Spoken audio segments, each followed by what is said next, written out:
Become a sustaining member of the Commonwealth Club for just $10 a month. Join today.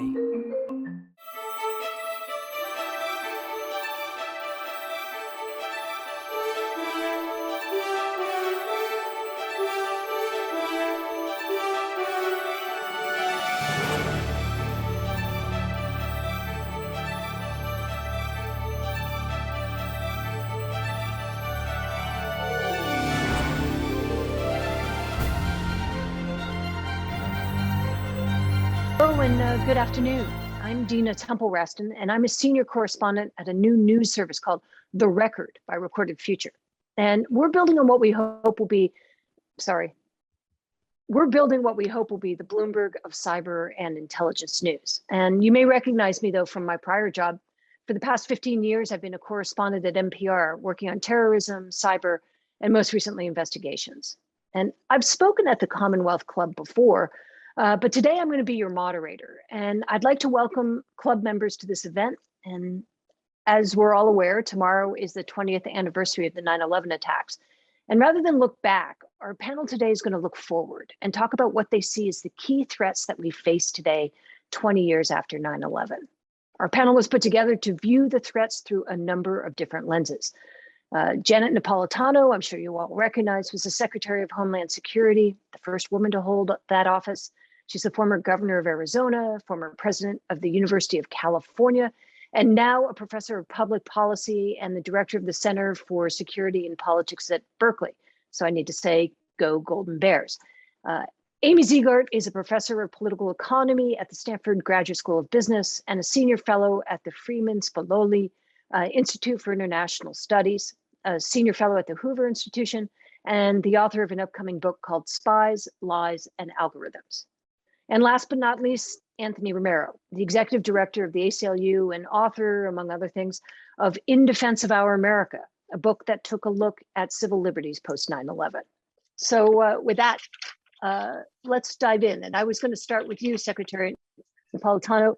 So 9/11 made us harden soft targets. We changed aviation security, but these new risks that we're facing now seem a little harder to protect against. I'm thinking of things like domestic extremism, misinformation on social media. What do you think we can do to address them? Well, I think we have to be very agile and we have to be very proactive.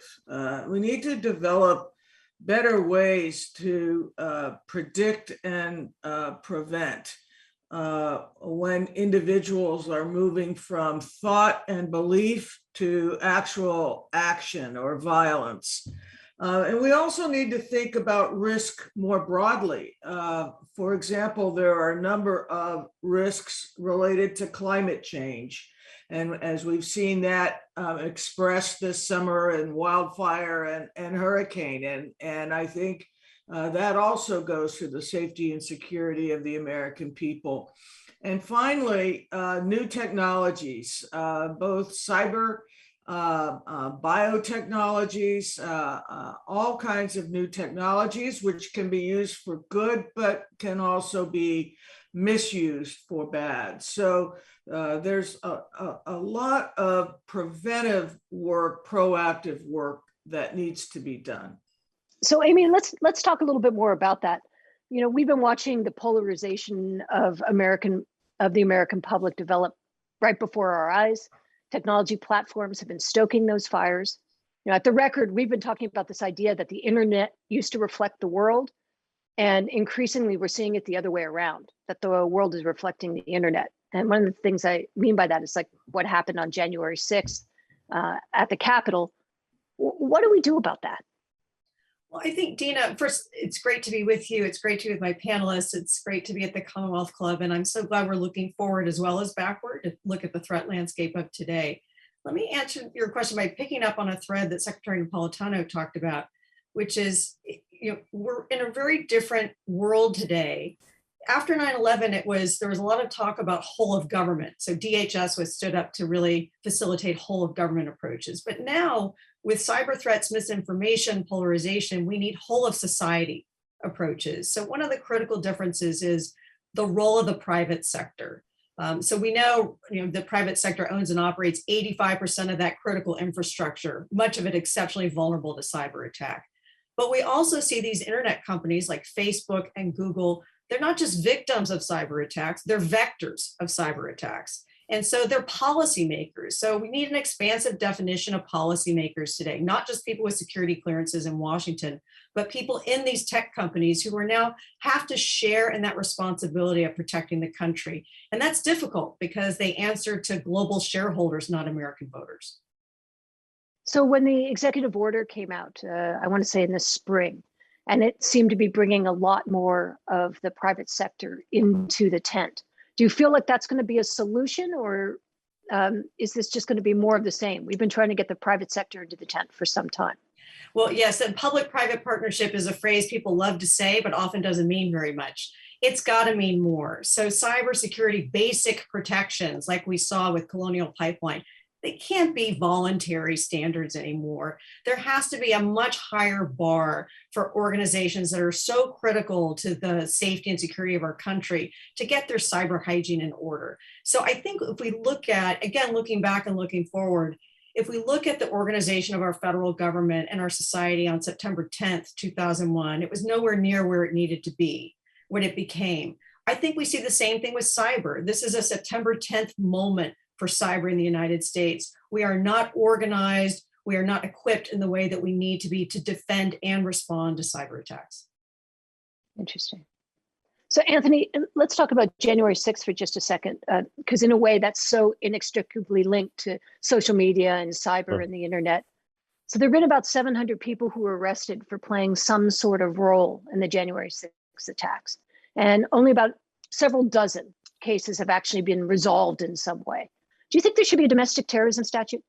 No. So let me that's the short answer. I can go on.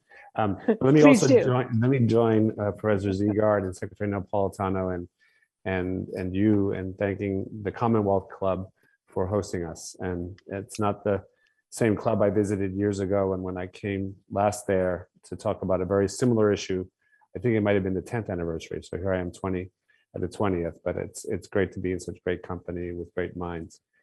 And no, we have been very adamant that what government needs is not a new domestic terrorism statute, that what it needs, we have sufficient law enforcement powers, statutes, criminal statutes by which to try the insurrectionists from the attack on the Capitol. I think I will cite Secretary Napolitano because I think I believe in giving people credit, but when we were talking prior to this session, she made a point that was really instructive to me. On 9/11, we were worried about individuals who took an airplane and were trying to drive it into the Capitol, and it was the ordinary citizens on the plane that stopped it from happening and were able to divert the plane into Pennsylvania. I'm giving you full credit, but it's a great line, Secretary. So I think, copy is the greatest form of flattery. And here you have, 20 some odd years later, and you have actually the citizens who actually attacked the Capitol in this attack. And we've been really clear and adamant that we don't need new law enforcement powers or new criminal statutes. We need the ability to look at the events that led up to it, prosecute accordingly, go through the mountains of data that's necessary. But we need the political will to, most importantly, to do the proper investigation and prosecution of what happened. And that's absent in Congress, as we see, the way they've been, the members of Congress have been stonewalling the hearing, the panel that Speaker Pelosi has been trying to put together. Rather astonishing that we couldn't get a vote to have a look back commission the way we did with 9/11. I think it's just, we're going to do it. We're going to have a commission and a look back on what happened in January of 2021. It's a question of whether we get it now and get it started and get it while the information and the people are fresh, or we're going to have to grapple with this 10 or 15 years from now. And so I don't think the answer lies in giving, in enabling new statutes. And fortunately, here I love being an equal opportunity critic. my opponents are not Republicans. My opponents are sometimes the Democrats and the Biden administration. And we're like, no, hold on a minute. We don't think we need to grant these additional powers. And luckily it hasn't gained traction, because I think it's readily evident that we have different needs to prosecute the insurrectionists of January 2021. So we'll see how it evolves. Do you think that perhaps there, as more of these cases are heard in court, that there's going to be sort of a groundswell of, maybe not a groundswell, maybe more than a trickle of people who are interested in having a commission to look what happened? Because more of the evidence is going to come out. It's no longer going to be accusations. Yes, I do think that the more that people understand. And I think the line that the secretary drew was a really important one for me, and I was heartened. This is why we agree on a lot. You know, the line between thought and belief on the one hand and action on the other is really quite an important one. And it's important so that we don't become a nation that begins to criminalize or that begins to police thought or political beliefs. There are many who may have agreed with the insurrectionists in January, including some members of Congress and maybe some members of the Trump administration.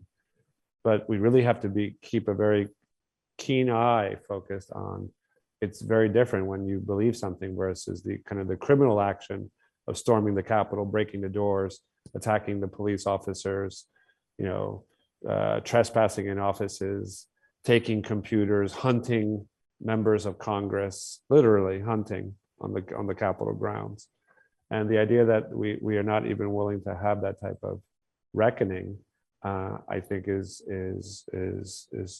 we're gonna have it. We're gonna have to have it, and it's just lamentable that we can't seem to start it now. Right. I don't know if anyone, Secretary, do you disagree with me? Do you think ultimately, am I too optimistic in thinking that we'll have a reckoning around January? I was trying to read your countenance. Yeah, no, I think we not only will we have a reckoning, we need to have a reckoning. We need to really understand the genesis of what happened, what were the predicates. We need to understand where the breakdown happened in the sharing of information with the Capitol Police, and why weren't they better prepared. We need to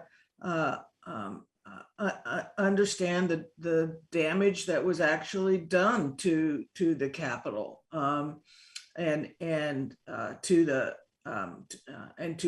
the Congress. And so, you know, I, like you, Anthony, I do not understand why there was resistance to having an independent 9/11 style commission looking at January the 6th. And I was just left to wonder, what were the opponents afraid of? And Secretary Napolitano, do you think that as more of these court cases are actually heard in public, that sentiment will change? Or do you think it's just so partisan it can't happen? Well, I think we live in poisonously partisan times. And so I'm not that optimistic. What we may actually learn a lot from is the commission or the committee, excuse me, that was ultimately established in the House, because they've already started with a pretty broad-ranging set of document requests and the like. So I think they're intent on doing a very serious overall investigation as to what happened. So let me ask the three. Sorry, go ahead. I think it's also really important for this committee's investigation to give us, if it can, a shared sense of history. One of the more alarming developments since January 6th is this counter narrative that it was just tourism. It wasn't really anything serious. And I think that not only for the current generation of policymakers, but for future generations of policymakers, we need to have a shared understanding of what actually happened, as well as why it actually happened. I think it's one of the great values of the 9/11 Commission in publicizing its hearings and making that information available. And I hope the congressional committee, I too was stunned we couldn't get a commission, Yeah. perhaps not terribly surprised given our polarizing politics, but the work of this committee is incredibly important.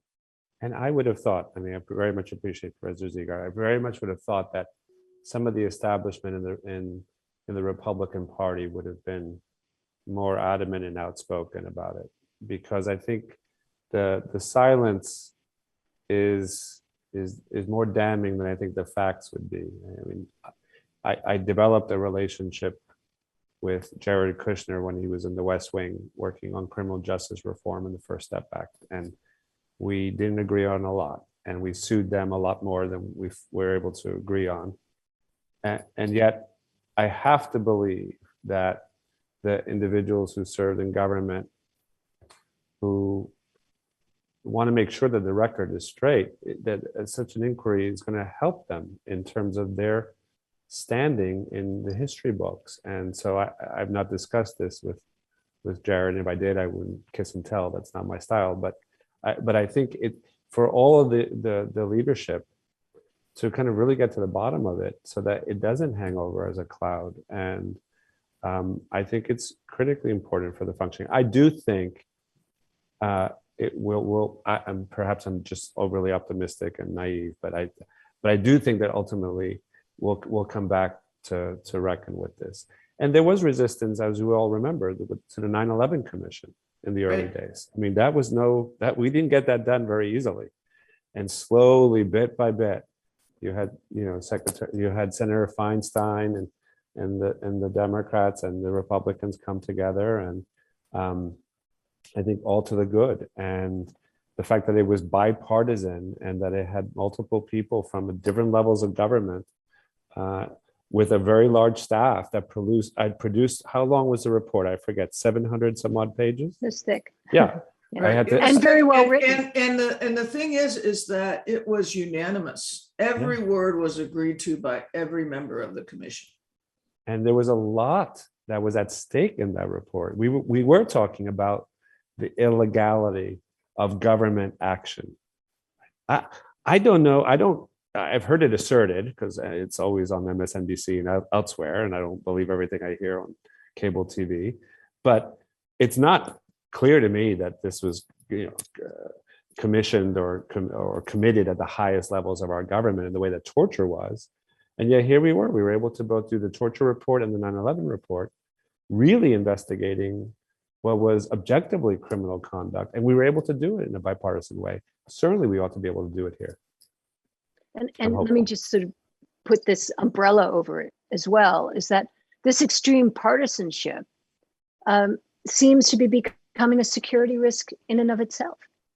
Can you talk a little bit about that, Secretary Napolitano? Well, I think that's one way to look at it, because it prevents the country from really grappling with the serious problems that we have. The fact that we can't really fix our immigration system, the fact that we really haven't dealt with climate and climate change adequately, the fact that we have this rise of social media and misinformation, disinformation on social media. Well, what do we do about that? What is the role, as Professor Ziegler said, of the private sector there? What should we require? What is the role of the private sector that controls our critical infrastructure? Should they be required to meet certain minimum cybersecurity standards? These are big existential issues that go to risk facing the country, and yet we're so riven between the two political parties that it really seems almost impossible for the Congress, at least, to grapple with them. What do you think, Professor Ziegler? I think, we talk about the threat landscape. I think the greatest national security threat to us today is ourselves. I think this polarization, as Secretary Napolitano mentioned, hinders our ability to solve all of our major problems, whether they're domestic problems like K-12 education, climate change. And of course, we're in great power competition again as well. So, as we think about the emerging threat from China, which is both economic and security, we're in a world where, as you know, Dina, technologies are inherently dual use. So it used to be in the Cold War that technology was sort of created in the Pentagon and then spun off to the commercial sector for a variety of purposes. But now all the major technologies, artificial intelligence, miniaturization of satellites, they're inherently dual use. They can be used for commercial gain as well as military application. This is a dramatically different threat landscape, and we're not going to be able to deal with the competition abroad if we're so polarized within. Yeah. Do you want to add to that, Anthony? No, just a here, and I agree. It's wonderful. It's not often I can agree with the former head of the Department of Homeland Security and someone at the Hoover Institute. And I just think the divisiveness in our country is really going to be a pox on all of our houses. And I think it's, I think it makes those of us who are trying to make a difference on policy issues, it makes our work increasingly difficult. I mean, it's not, I'm very open about the fact that I did go to the Kushner West Wing, the Trump West Wing. I was invited, I engaged, I didn't change my mind. I kept suing them as I needed to, but I thought it was incumbent upon me to engage. And there were some in my organization and some in my ecosystem who would have preferred me not to engage. And I think that would have been a mistake. But I understand that reasonable people will differ. I think this reasonable person believes we need to kind of find a way across the party aisle. And on these issues, especially, it's on all the issues. It's climate change, it's voter integrity. And we all have an interest in having secure electoral systems, that we want to make sure that votes are properly cast and properly counted and that they're meaningful in the process. Yet, I think the way that we conceive of ensuring that is where we part company with some individuals across the political spectrum. And I think the more we can try to find a way to de-escalate, although I'm, at some level, you just got to fight for what you believe in. But lamentably, the political climate is not getting any easier or any better. I think the immigration issue, the idea that we shouldn't see the immigration flows as a security threat in the way that we view Russia or China or other kind of foreign actors, I think is critically important. But unfortunately, the 9/11 guise and patina has placed, the immigration center or the immigration kind of locus of activity of our government in a security paradigm. And I think that's a mistake. And we can get into it a little bit more later on if you wish. But I think the divisiveness is terribly problematic. And I do think the social media and the new tech companies have a lot to do with it, and we need to hold them accountable. And I think the type of kind of regulation and scrutiny and questioning that we need to ask of them, I'm all in. I'm not sure I will agree with Professor Ziegart on what the regs would be around Facebook and Twitter or Secretary Napolitano. I'm not sure, but I think that's the conversation to have, and I think I relish the opportunity to have it. And the panel is still young, so that conversation may come up. So you'll have plenty of time to disagree with DHS and the Hoover Institute as we move on here. So I feel remiss if we didn't actually talk a bit about Afghanistan, given what's happened. And I think we've all been following what has happened over the last couple of weeks quite carefully. Al-Qaeda was in Afghanistan when it planned the 9/11 attacks. And there are legitimate questions as to whether or not this will be deja vu all over again. So, Secretary Napolitano, looking forward, how is the withdrawal from Afghanistan going to affect our security? Well, I think we probably don't know the full extent of the effect, but I think we can reasonably foresee there'll be some degradation in our ability to collect intelligence. We won't have the kind of resources on the ground that we have had. I think there's going to be some sort of impact in terms of how other countries view the United States, in terms of our willingness to commit resources, to sustain resources. I think that tale is yet to be told. So, no, one good thing I'll say is we're now out of Afghanistan, and we're no longer going to be spending billions of dollars a year in Afghanistan, and I think that's a good decision. But the after effects are yet to be told. Are you in the camp that thinks that Al Qaeda will come back into Afghanistan? Yeah, I'm not sure that Al Qaeda ever really went away, but I do think that's one of the impacts could be on the intelligence that we get and can have on a real-time basis with respect to Al Qaeda or any resurgence of an Al Qaeda-like organization. Right. So, Professor Ziegart, I've always found it incredibly ironic that the Taliban wants to bring Afghanistan back to the caliphate times, but uses social media so effectively. And how do we combat that? How do we? Is there something the platforms can do? Anything the U.S. government can do? Cybercom hacked ISIS in a story I did for NPR about a year ago. Should they be hacking the Taliban too, to make it harder for them to get their message out? So, Dina, you've raised a really important question, which is we have old adversaries empowered by new technologies dealing with us in new ways.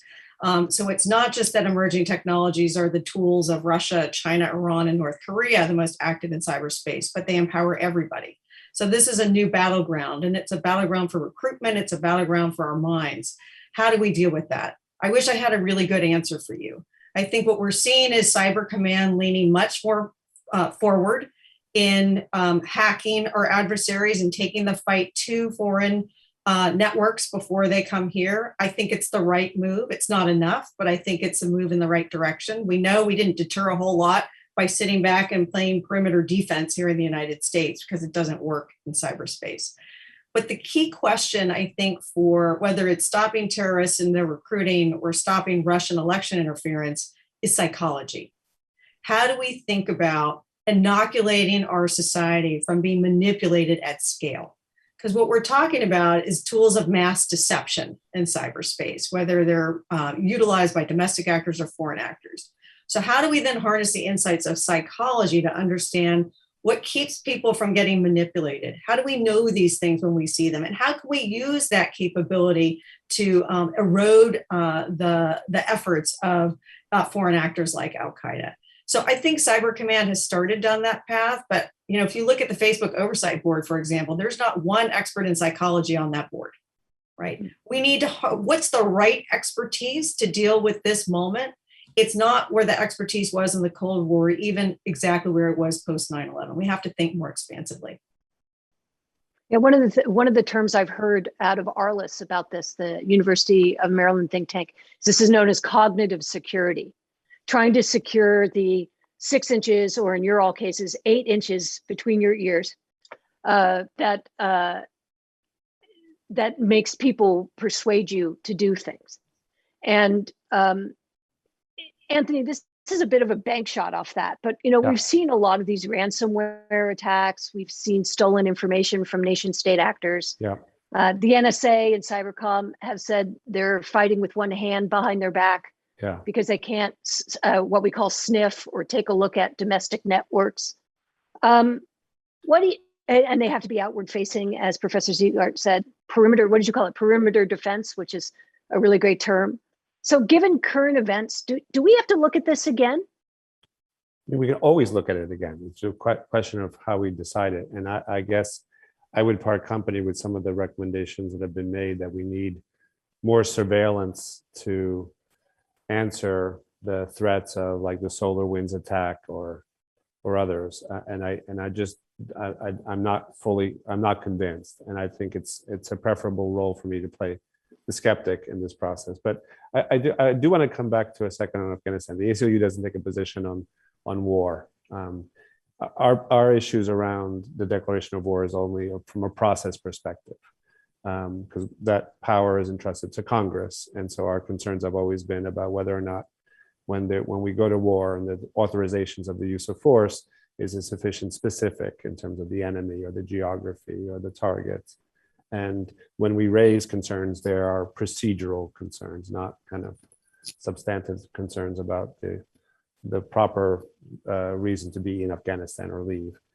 That being said, we are still very much concerned about how these wars or non-wars get waged. And I was troubled when I heard kind of a very bellicose President Biden say, "We will never forgive, we will never forget."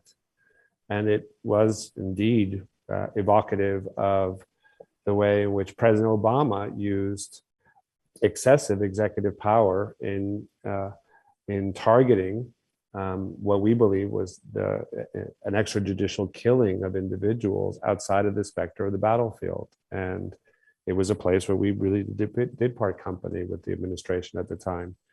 And I worry about the evolution of these kind of technologies to fight wars, but that kind of skirt the system of checks and balances in place, where the war powers is more concentrated in the hands of the executive. And I think these kind of drone killing programs, and you remember Secretary Napolitano, I don't think that was in your era. I think it was with Jay Johnson when he was at the department. But you know, we really did lock horns with the administration on behalf of Anwar al-Awlaki, who was being targeted in Yemen, not the subject of an official declaration of war, a U.S. citizen. Let me just jump in here. Anwar al-Awlaki, for people who don't recognize the name, was an American-born, I think it's safe to say, radical cleric who started out as just having a huge propaganda following on YouTube channels and various people. A lot of the people who went to go and fight for ISIS and Al Qaeda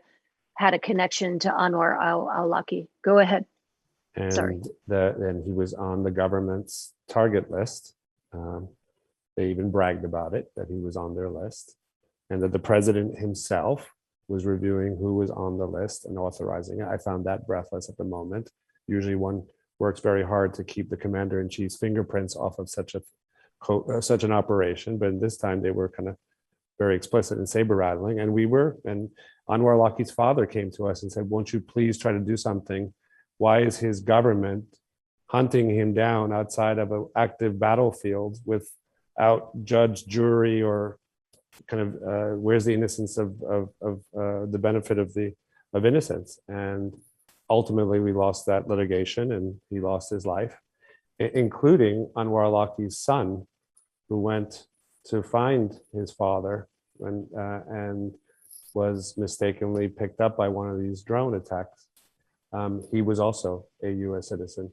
I think he was 17, if I remember correctly. It's all memory. 16 or 17, yeah. 16 or 17. So I remember that. Here's the thing about al-Awlaki is a really tough case. And Yeah. Anthony, I'll give to you that killing an American citizen abroad is not a decision that should be made easily or frequently. But al-Awlaki was an unusual case. He was not just a recruiter. He was a planner. He was an operator. He was directly connected with plots against Americans and on American soil. And yet he was hiding in Yemen, outside the reach of law enforcement in the United States. So you have this tension between, our due process, our judicial values, highly rich, but also our security values. When somebody is taking positions and making actions that are directly contrary to the safety of Americans. I don't doubt that the administration and those involved, and perhaps you or others, were convinced of that. However, when you are talking about matters of life or death, you'll forgive me if I just remain skeptical in terms of that is not a decision one only vests in a sitting US president or a general.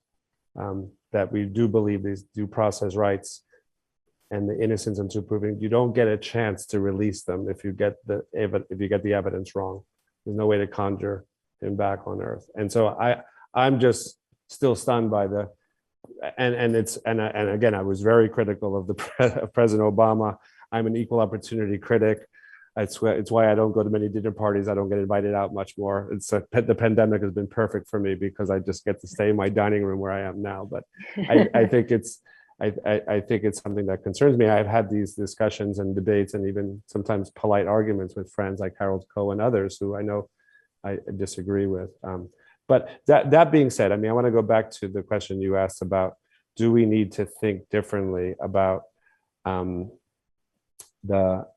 what the solution is? I mean, we should have those discussions. I would love to know, and I know Professor Ziegart, you're much more expert on this than I am, and I was able to read a bunch of what you've written and watch another recent lecture you gave at the Hoover Institute, which I found really informative.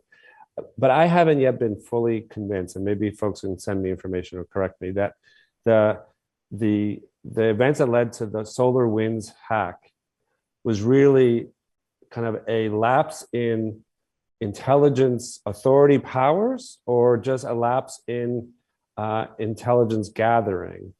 I don't fully understand how how it happened, how they got into all these massive systems. And I understand that you're saying that there's more a focus on the perimeter than there is on looking externally. I've heard the same criticisms around the Einstein program, of which I'm a novice on this, so I'm really getting. I don't know that you're going to find people on this panel going, "Yay, Einstein really works." I think understand. We all agree on that one. Exactly. So I think before we figure out, let's give them more powers. Let's figure out why it didn't work this last time around, and I'd love to understand it a little bit better. And the fact that we haven't spent a lot of time delving into this massive hack, I think I just will have to remain skeptical about granting additional law enforcement or surveillance powers to the government. I'm not sure the SolarWinds one is the best example of this, because that had to do with a supply chain in which I just did a huge story for NPR on this, so I'm I heard ridiculously knowledgeable about it. I pulled that up too. I know. 5 minutes in, you go on to something else. So the idea was, in that case, that was different because it was a company that was in the supply chain that had its own security issues. Perhaps a better example, and your point is a good one, would be Microsoft Exchange. Yes. Where that was missed. And there's a real sense that if they were able to see some of the network, they were using servers in the US that they couldn't see, and they were dumping the information into servers in the US. And then just to set the table there, Professor Ziegart, do you want to talk a little bit about that? Yeah, so just a couple points. So first, I want to circle back to something, Anthony, that you said before. So yes, I'm a member of the Hoover Institution. There's no one Hoover Institution view. No, I right? know. So my colleagues and I have conversations like we're having. You get 2 academics in a room, you get 5 opinions, right? So I just want to make clear that there is no one view that represents the institution. I'm here representing my own view, and I disagree with my colleagues there too. Yeah. But it's really important to have those conversations because we get a different perspective. With respect to cyber, some people are recommending more authorities, but I think the Biden administration has been pretty careful about saying they don't want additional authorities. So I feel like that's a bit of a straw man argument at this point. The real focus, and I applaud the administration for doing this, has been on how can they work more with the private sector to really have something more robust. So I know Ann Neuberger, the Deputy National Security Advisor, has said, we go into restaurants and we have a grade. We know how what the health of the restaurant is, right? The ABC. Is it a good place to eat or not? We don't have that with software. We don't have that with products. So we have basic capabilities that the government requires in all aspects of our life, whether it's seatbelts or food service organizations, that we don't have in cyberspace.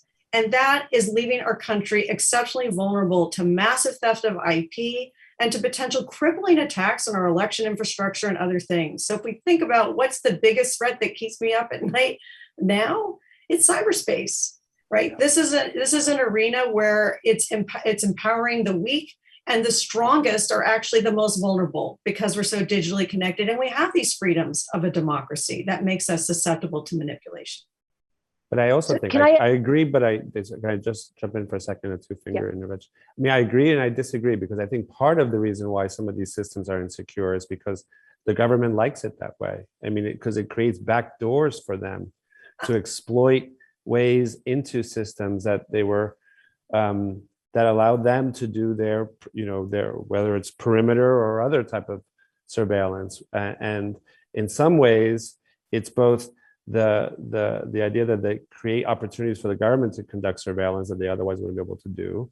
And I have to also point out the kind of hypocrisy of government that's trying to sometimes take on some of the tech companies on encryption and kind of and fighting them tooth and nail on end-to-end encryption. I mean, we had to jump in on the Apple litigation when it's the government itself who's trying to make the Apple iOS system less secure. I completely agree with you on I'm that. having a hard time saying, oh, we can't, we don't have these systems to be so secure, when in fact the government is trying its very best to exploit the vulnerabilities and then to kind of crash down the systems that are more secure. And I will say, I think it's really important to be more specific about the government.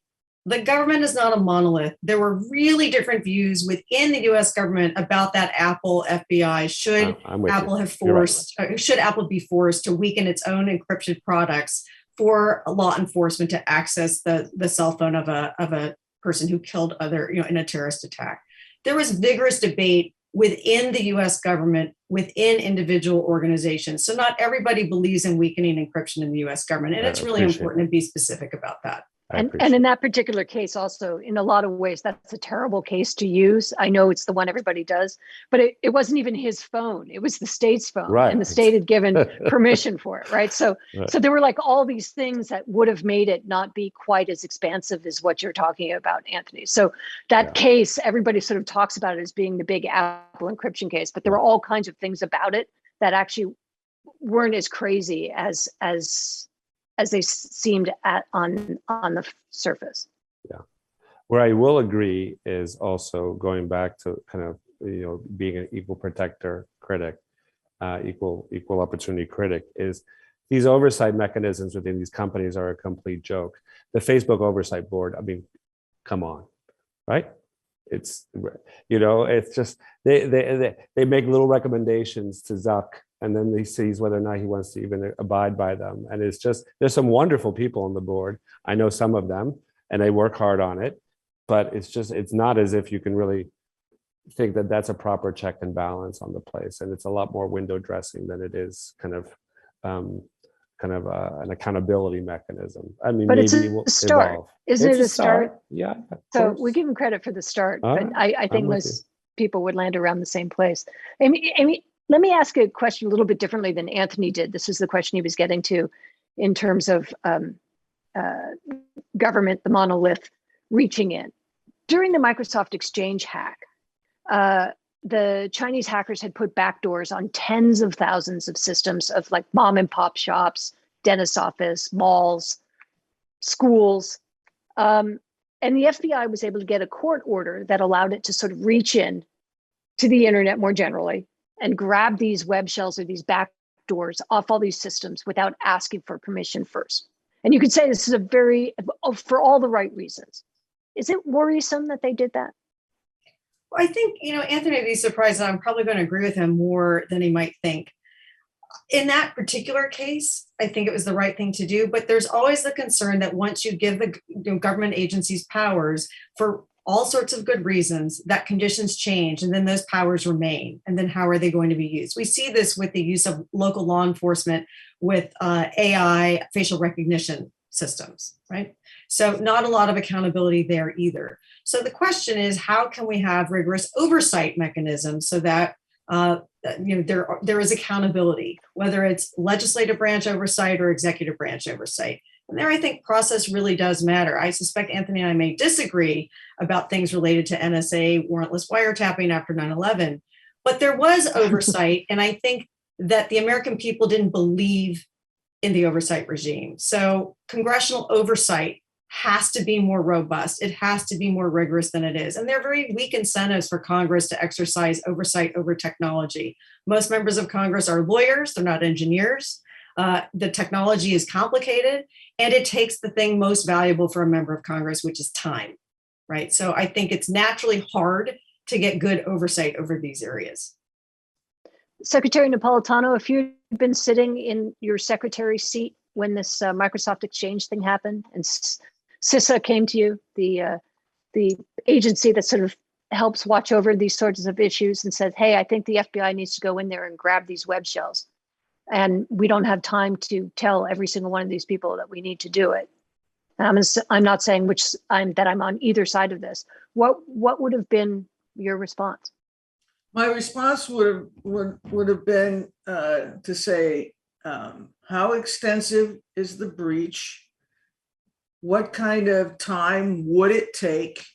What kind of damage can be done while we're going through that process, so that you could weigh, on the one hand, what the kind of time it would take to alert everybody that you're going to be going in and fixing the situation, versus just going ahead and doing it and authorizing the FBI to do it. Right.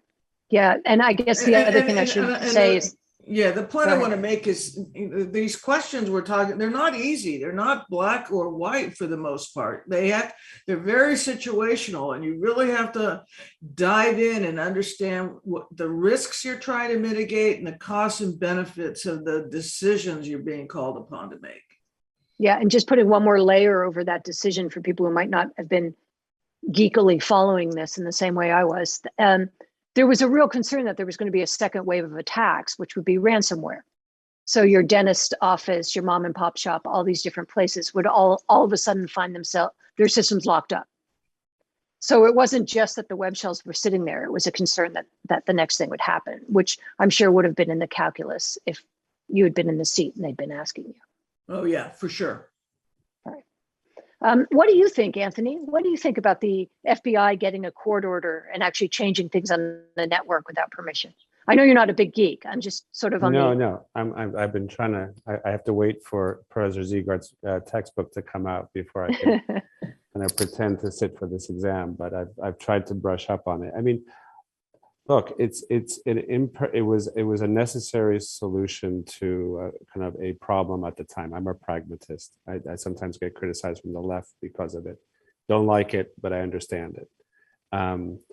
At the same time, I also want to probe a little bit further about what the government did not, how the government did not know earlier, and I want to hold, and we can talk about which agencies, Amy. I think you're totally right that it's not a monolith, and there are different cultures and different approaches and different competencies and different abilities, right? Because there are some parts of the government that you wouldn't trust to kind of turn, to fix the carburetor on my 2011 Audi, and there are others that you would allow them to kind of really drive future technologies. But I'm still trying to understand it. I'm a guy of somewhat more than average intelligence, and I'm doing this for 20 years. And if it's vexing for me, oh my God, then how can we really expect the public to play kind of an informed role? I mean, I think we have to really rethink kind of informed consent, the engagement with the public, oversight in Congress. I totally agree that needs to be rethought and revamped. I mean, I'm struck by a number of different things I've been reading in prep for today. It's just like, in the WannaCry program, right? Where I read from some of my own technologists, we did hire a bunch of computer scientists on payroll because we think code is policy, and I don't understand code. So I have, 4 or 5 individuals who are trained as computer scientists who come to us from the tech world. And I was reading some of their writings, what they understand, and then they write it for folks like me who don't understand the technology all that well. It was the idea that in the WannaCry program, the government knew about the vulnerabilities in Microsoft and didn't really disclose it. It's just, I find vexing and troubling. And it's only after that they did do it. And I think it requires a whole rethink of oversight, both oversight from Congress, public oversight, judicial oversight. I think it's anemic. The one place where I'll pick an argument, a polite one, and with great respect and deference, Amy, but I did listen to the talk you gave at Hoover, where you said that the NSA disclosure of Edward Snowden of the NSA wiretapping program in the end showed that nothing was found to be unlawful or illegal. I don't know how you can say that. I will send you the opinion in the Second Circuit, which was our case, where the judge patently said that the NSA's the Section 215 program was not constitutional. It's a Second Circuit opinion at the federal court. I don't know what more is a definition of illegality, but when a court strikes down an aspect of that program that obviously then was revised and then now is sunset. But I think it's in that context that I am very comfortable and very contented in my skepticism. And I just want to be like I'm not a saint, but Saint Paul, I want to see the proof. St. Peter, rather, right? St. Peter's the one who wanted to you can see how good a saint I am. But I want the proof. I want to be able to touch it before I grant the authorities that are requested. And I think, the NSA wiretap, I would do this to just be provocative, make for good TV and make your job as a moderator. I think Edward Snowden was a hero. I think he did us a service. I actually believe I've met Ed Snowden. I've gone to Moscow several times. I made personally the decision before we took him on as a client. I think, I am myself, I haven't seen the files that other government officials have, but I am sure that I have queried his conscience and what his motivations were. And I am convinced that he did us a service that started a debate that was not happening in this country. And I think that as a result of it, each of the branches of government, the courts, Congress, and the executive branch all reformed their surveillance policies as a result of the Snowden revelations. So I stack that all up and say that I think our society grappling with these issues was served by the revelations of Ed Snowden. And I will say, I put him in a very different camp than I put Julian Assange, who I've also met, but don't have the same kind of assessment. Warm, fuzzy feeling? Well, I think Julian is self-published.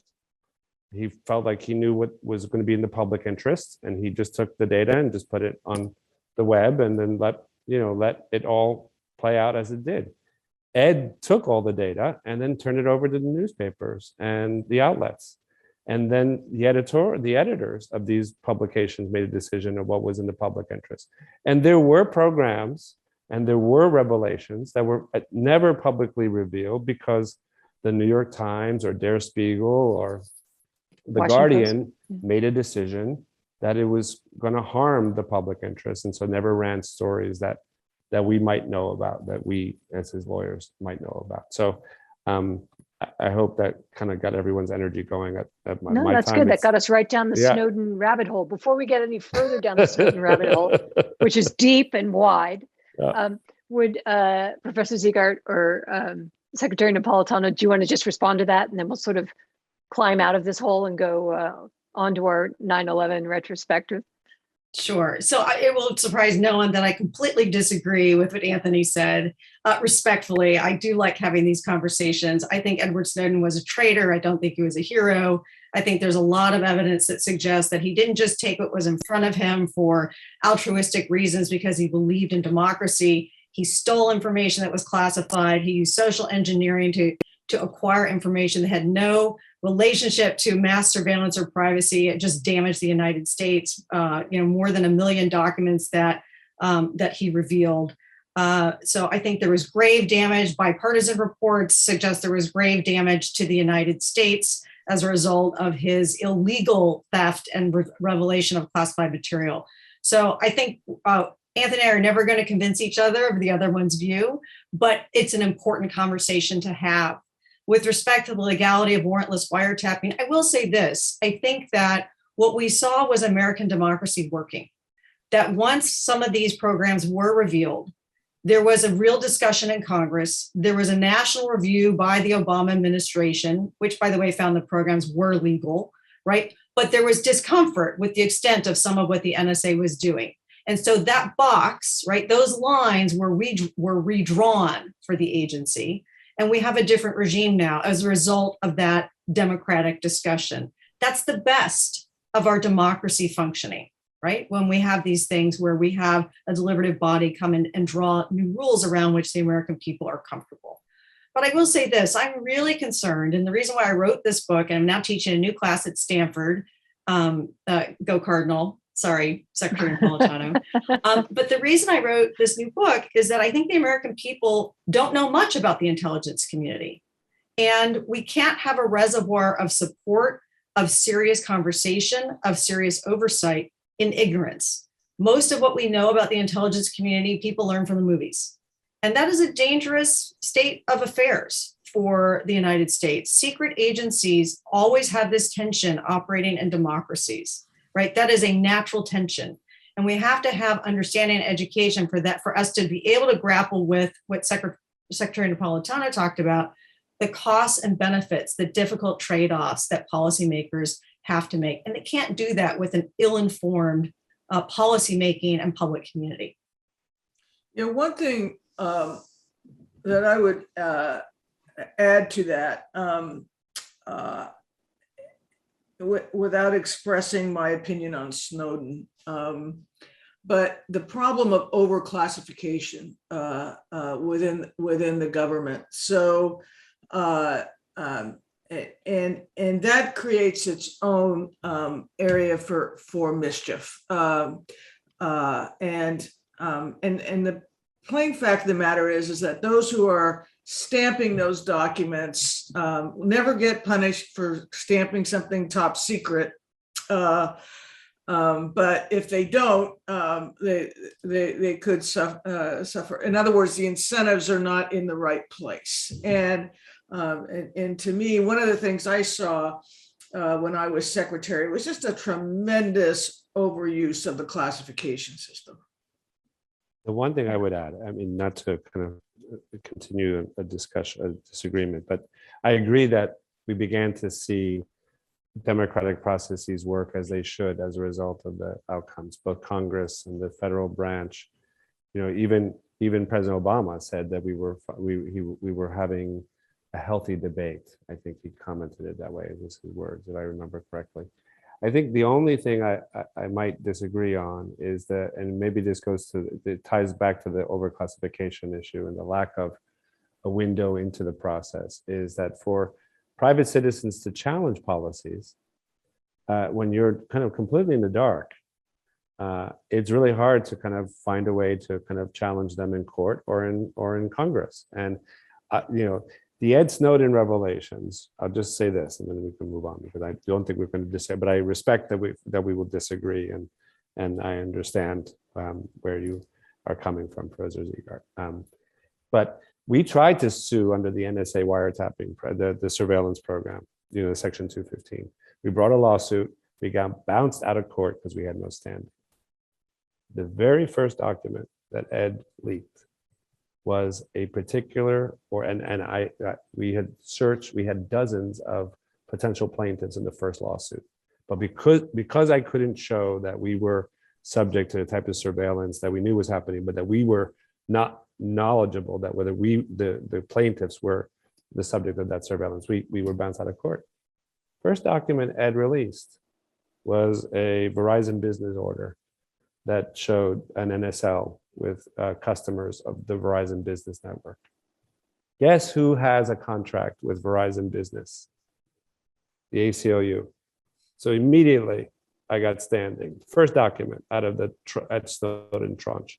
That is the case that went all the way up to the Supreme Court that ultimately we did prevail upon in 2015.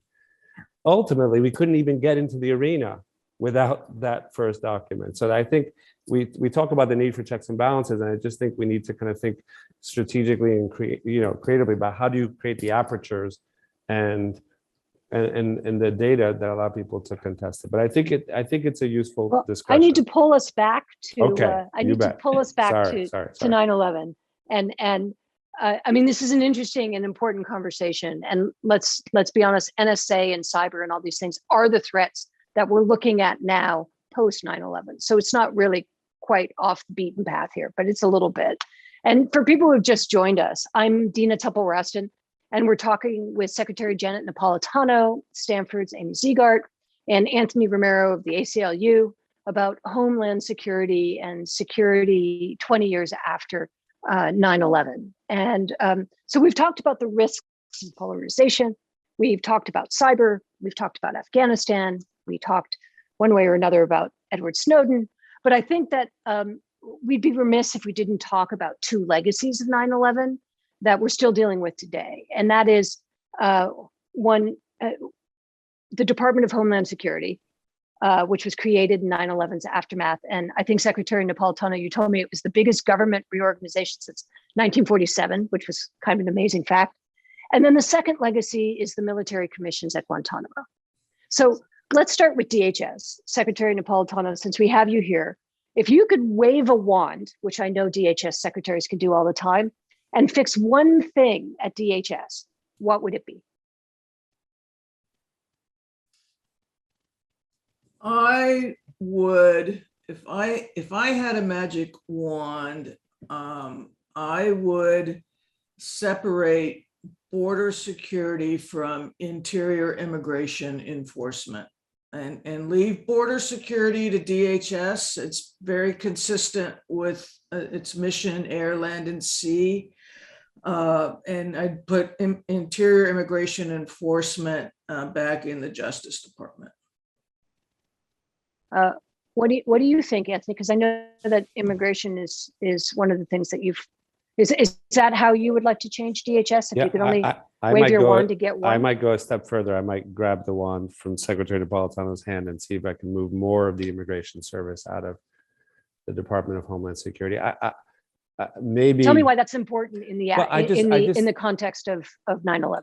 Well, I mean, in the context of 9/11, in the context of the era of Donald Trump, especially. I mean, I think I just worry that.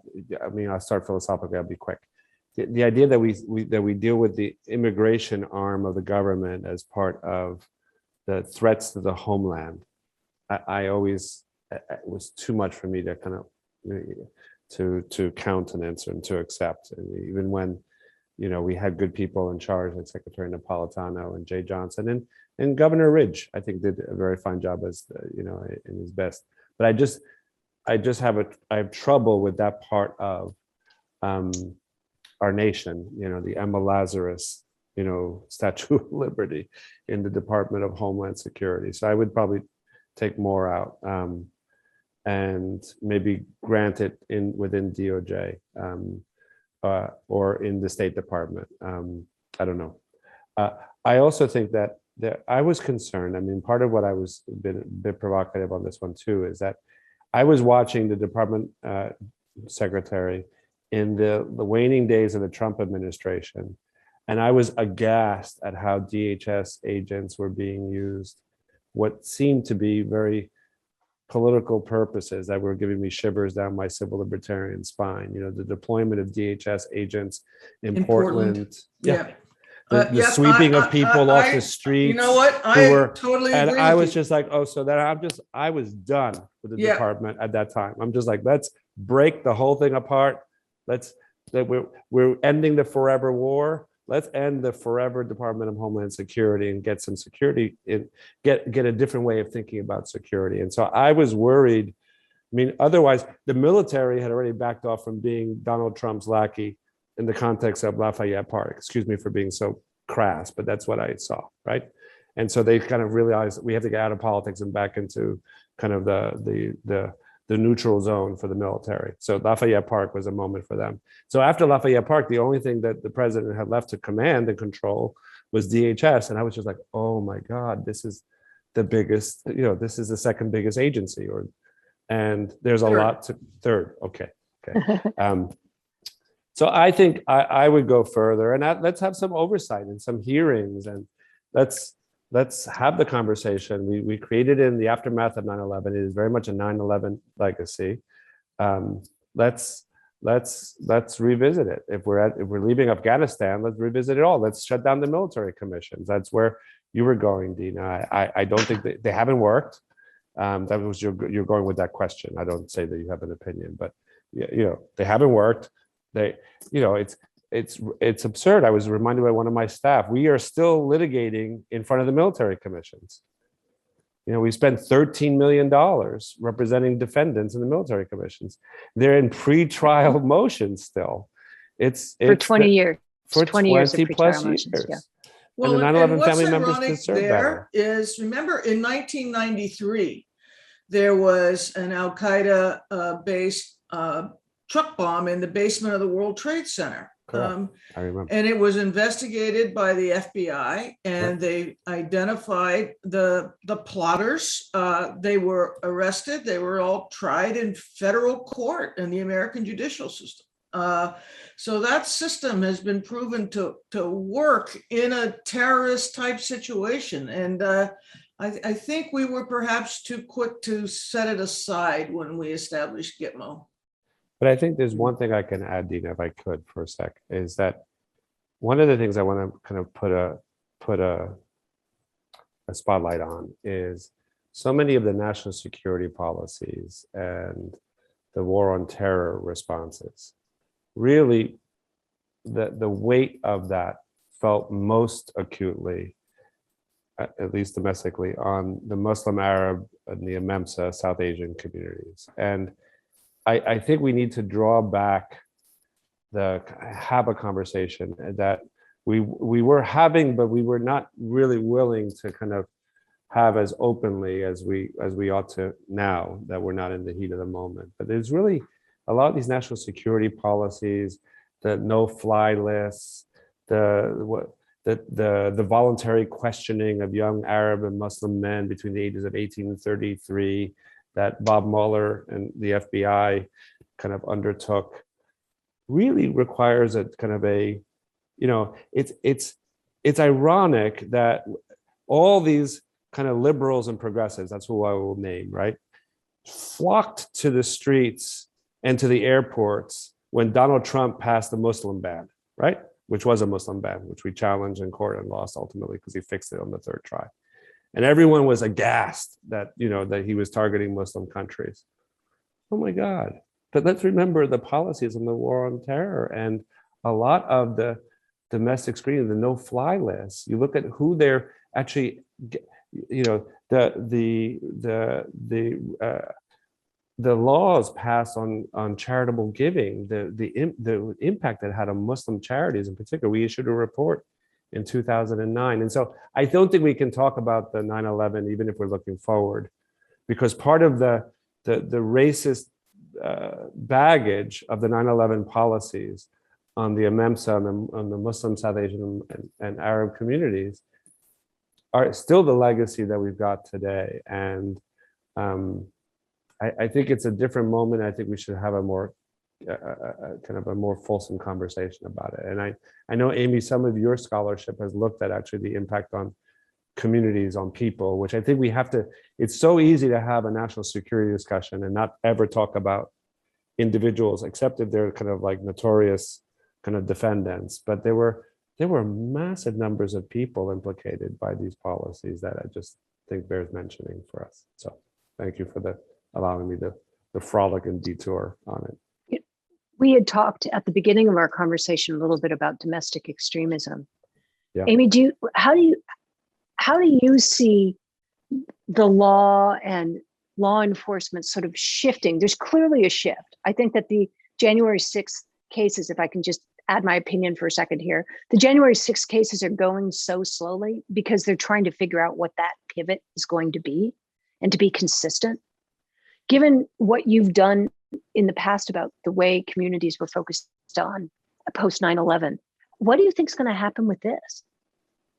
Well, I wish I had a crystal ball, but I don't. I will say a couple things. Anthony, I think you're right. I mean, I think, when we think about, although President Bush was very clear this was not an anti-Muslim response, I mean, he was very clear about that, and I credit him with that, that over time, I think, obviously, and particularly in the Trump administration, we really had an anti-Muslim tilt to the security conversation. At the same time, though, I think if we look at local law enforcement and differences across the United States, there were some real green shoots there.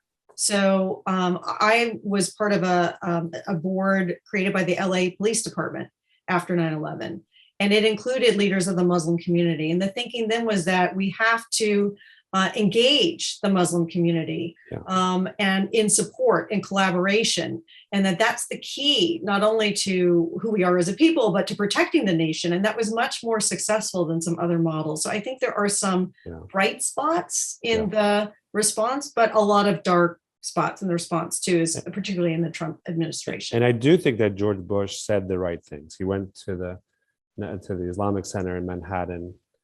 I give him credit for the words. However, the deeds, I mean, when you look at what John Ashcroft did in terms of the summary deportations in the early days after 9/11, they were, look at the research and the writings of individuals. Stephen Brill's book in After talked about how law enforcement agents were going down the telephone book in the quaint old days when you actually had a telephone book.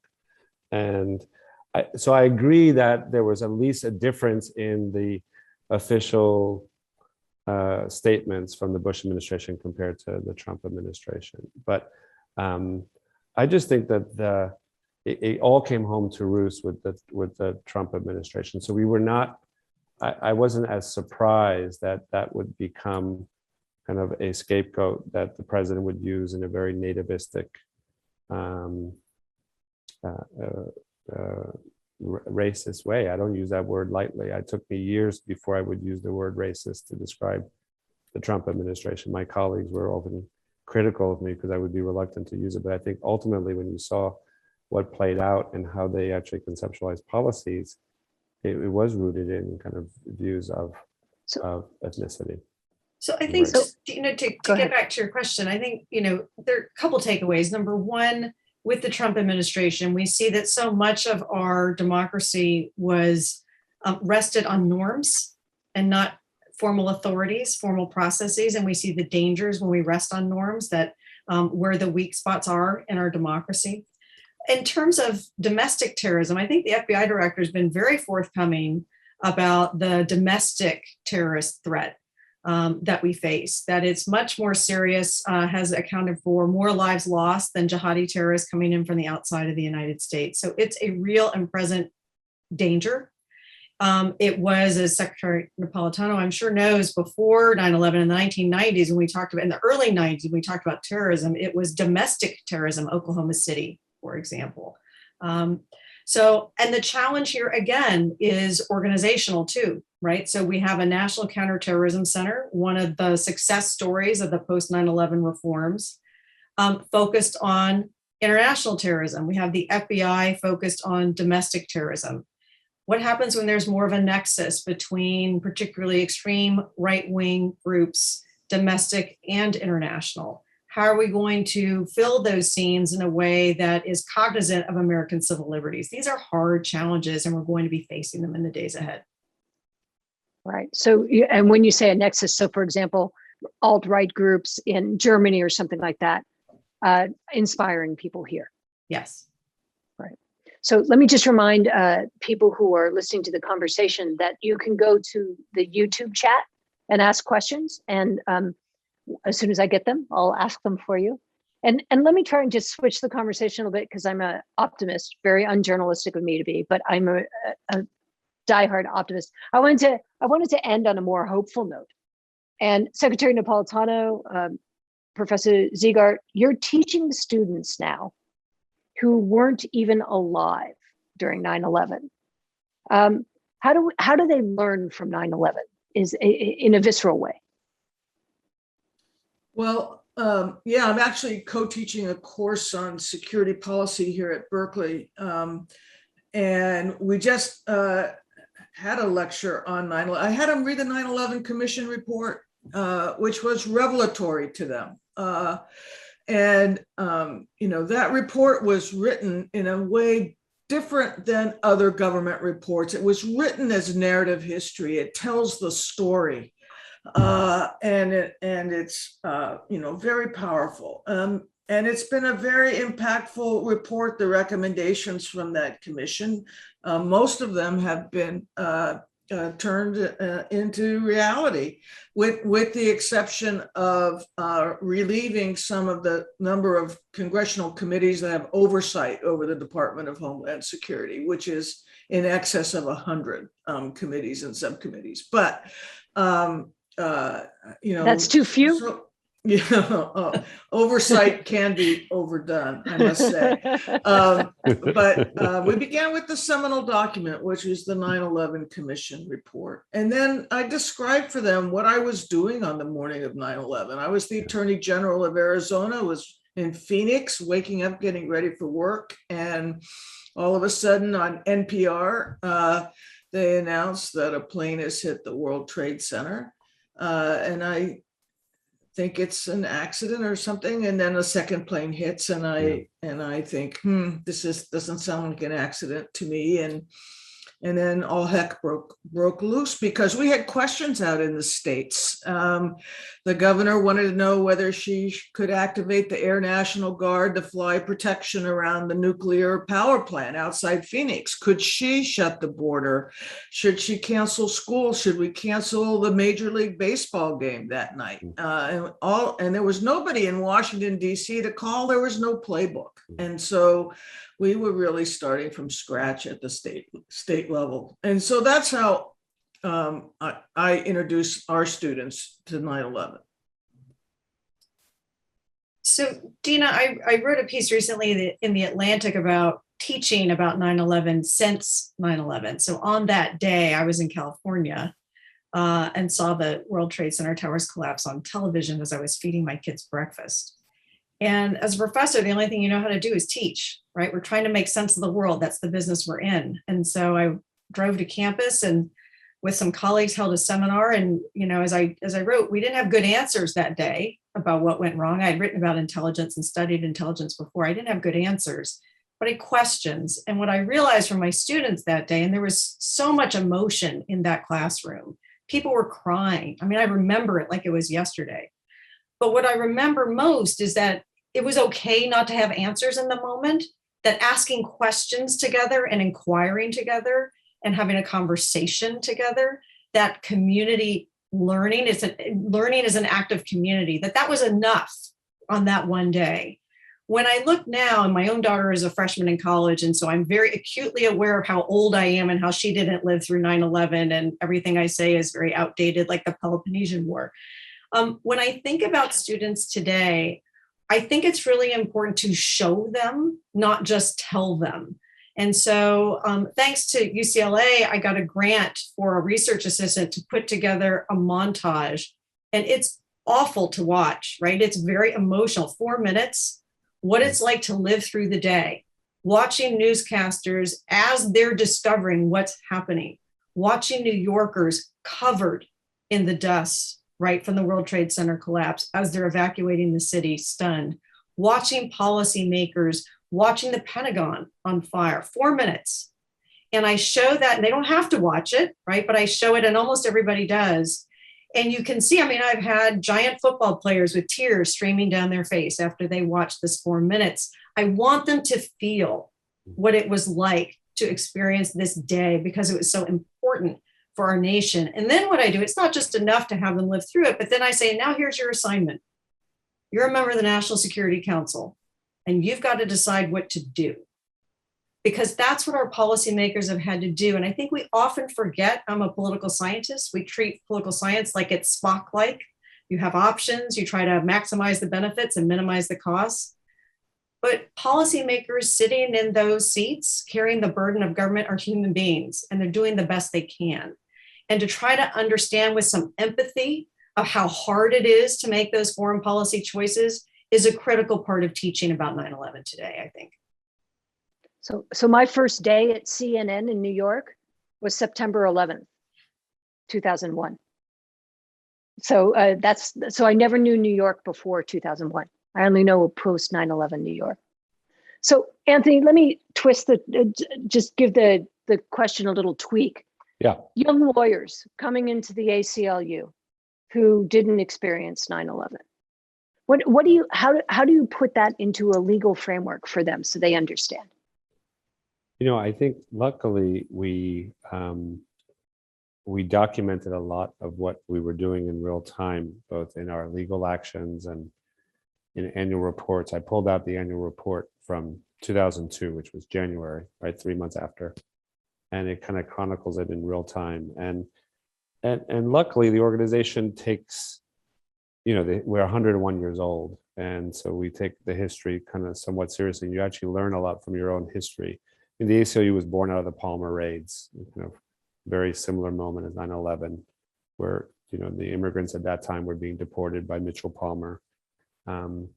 We had the courage of standing up to a very popular president in FDR when we challenged Japanese American internment, one of only 2 groups in America who dared to question FDR. Lost that case in the Supreme Court, obviously. We totally shrugged in the 1950s when the moment of the House of Un-American Activities. The ACLU was largely missing in action. Some of our offices did okay, but the leadership was really problematic. We shared the minutes of our board meetings with J. Edgar Hoover.